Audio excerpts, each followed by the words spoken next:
Welcome to Bama Central's Extra Point segment post college football playoff selection Sunday. I'm Will Miller here with Mathey Gibson, and there was no shortage of controversy just under 24 hours ago when Alabama was chosen as the final number 4 slot to get into the college football playoff over undefeated Florida State.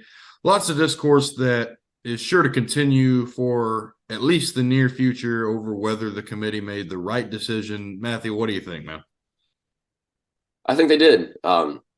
You look at Florida State, obviously 13-0, but they don't have Jordan Travis. And after injuring his leg versus UNA, and as fortunate as it is, the committee had an out immediately as soon as that happened. In the bylines, it states that the committee has every right to consider when a player is injured or when key players are out. And for Florida State, they are a different team without Jordan Travis. We've already seen that. They almost lost to Florida, squeaked by a really awful looking game versus Louisville.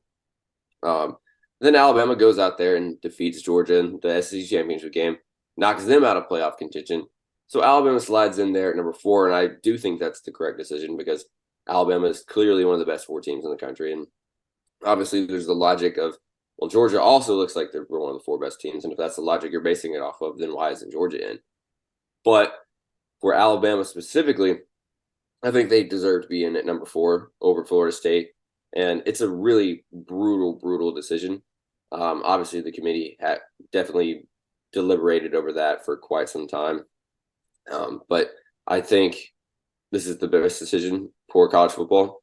When you consider the game, too, like Alabama versus Michigan in the Rose Bowl, what more could you want? I think this is the right choice.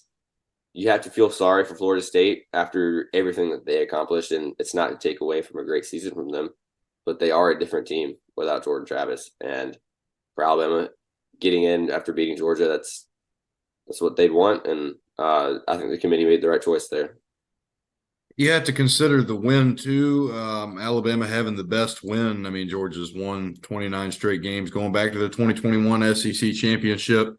That couldn't hurt. When you look at the last time Alabama was seriously in this position, 2017, it was a whole different ball game. You were going against a 2-loss Ohio State team that had been boat raced, and its second loss, and I would argue didn't even have the best win a conference championship weekend, versus this year when you're going against an undefeated Power 5 conference champion that there's just not a lot of precedent for that type of a team not getting the opportunity in the playoff era. Nevertheless, sometimes things just happen, and with Jordan Travis's injury, it's a freak thing, but it happened and changed the course of Florida State's season, and it would have changed the course of their season even if they'd gotten in the playoff, because I don't think a lot of people would have been picking them to win the national championship absent their star quarterback. Thanks for tuning in. This has been the Extra Point for Mathey Gibson. I'm Will Miller. Thank you for watching.